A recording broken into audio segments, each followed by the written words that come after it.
Salam sejahtera untuk kita semua. Pelajaran Sekolah Sahabat dengan tema utama pada hari-hari terakhir ini, pekabaran kitab Ibrani. Pelajaran ke-7, Yesus jangkar jiwa. Rabu 9 Februari, hal-hal yang lebih baik.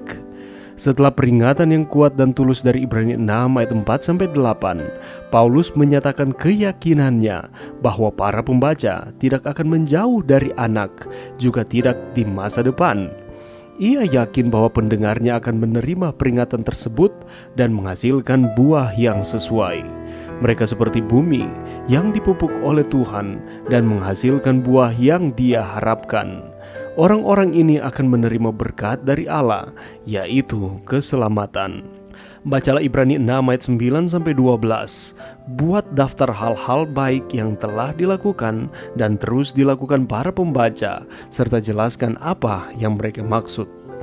Orang-orang percaya menunjukkan kasih mereka terhadap nama Tuhan, yaitu kepada Tuhan sendiri, melalui pelayanan mereka kepada orang-orang kudus. Ini bukanlah tindakan terisolasi di masa lalu, tetapi tindakan berkelanjutan yang telah meluas hingga saat ini. Tindakan luar biasa tidak mengungkapkan karakter sebenarnya dari seseorang.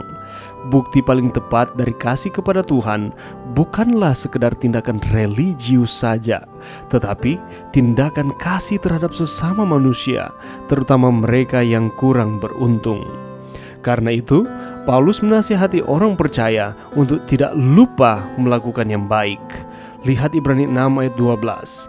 Ini memperingatkan agar mereka tidak menjadi tumpul atau lamban, yang menjadi ciri mereka yang gagal menjadi dewasa dan yang dalam bahaya murtad. Harapan tidak dipertahankan dengan latihan intelektual dari iman, tetapi oleh iman yang diekspresikan dalam tindakan kasih. Paulus ingin para pembaca meniru mereka yang melalui iman dan kesabaran mewarisi janji. Dia telah menyajikan generasi padang gurun sebagai contoh negatif dari mereka yang karena kurangnya iman dan ketekunan gagal mewarisi apa yang dijanjikan. Dia kemudian menampilkan Abraham sebagai teladan dari seseorang yang melalui iman dan kesabaran mewarisi janji. Daftar teladan positif diperpanjang dengan orang-orang yang beriman dalam Ibrani 11, dan itu mencapai puncaknya dengan Yesus dalam Ibrani 12 sebagai teladan terbesar dari iman dan kesabaran. Dalam Wahyu 14 ayat 12, iman, kesabaran, dan ketaatan adalah karakteristik orang-orang kudus di zaman akhir. Terkadang kita harus memberikan kata-kata peringatan kepada orang-orang itu ketika kita mengasihi.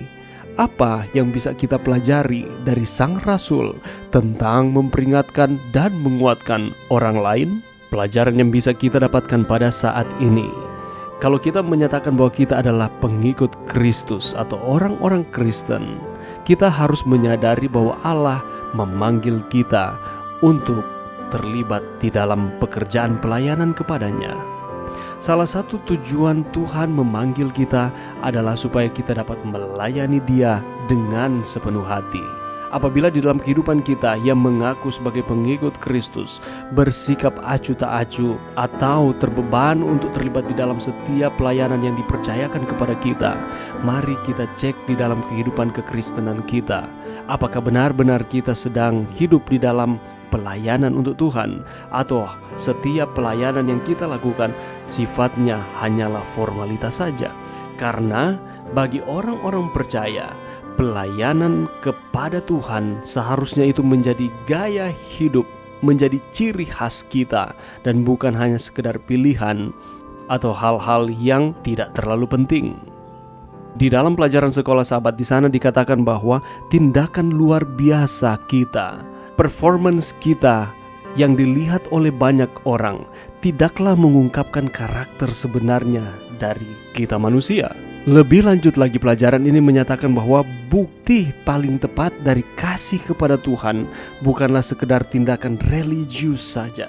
Tidak salah kita datang ke gereja, tidak salah kita beribadah, melaksanakan aktivitas keagamaan kita, tetapi itu tidaklah cukup. Yang harus kita lakukan setelah itu adalah Bagaimana caranya kita menunjukkan bahwa saya ini adalah seorang yang beragama, yang beribadah kepada Tuhan, yang mengasihi Tuhan? Caranya adalah kita menunjukkan tindakan kasih terhadap sesama manusia, terutama bagi mereka yang kurang beruntung. Itulah sebabnya Paulus menasihati orang percaya untuk tidak melupakan melakukan hal-hal yang baik.